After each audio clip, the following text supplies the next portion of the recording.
Hi viewers, అందరికీ నమస్కారం. Welcome to Sravya's recipes. అయ్యండి, ఇవాళ మన రెసిపీ మిల్ మేకర్ పులావ్. దీన్ని సోయా పులావ్ అని కూడా అంటారండి. అయితే ఈ రెసిపీని ఎలా చేయాలని చూద్దాం. ఇప్పుడు ఇక ప్రాసెస్ స్టార్ట్ చేద్దామండి.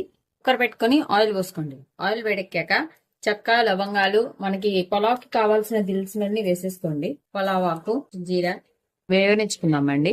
నేను కొంచెం ఉల్లిపాయలు వేస్తున్నా. ఉల్లిపాయలు, పచ్చిమిర్చి, కొంచెం అల్లం వెల్లుల్లి పేస్ట్ వేసుకోండి. సరే, మొత్తం మంచిగా కలుపుకోండి. బఠానీ వేసుకున్నాను, బంగాళదుంపలు, టమాటాలు, క్యారెట్ మంచిగా కలుపుకొని వేయించుకున్నామండి. కాసేపు వేగనిద్దాము. రైస్ కి సరిపడా ఉప్పు వేసేసుకున్నామండి. మిల్ మేకర్స్ ముందుగా నానబెట్టుకొని ఉంచుకోవాలండి. మంచిగా కలుపుకొని మొత్తం కూడా కాసేపు వేయించుకుందామండి. వేయించుకొని పక్కన పెట్టుకుందాం. 1కి 2 నీళ్ళండి, కొంచెం తక్కువ పోసుకోండి. నేను ఈ గ్లాస్ తో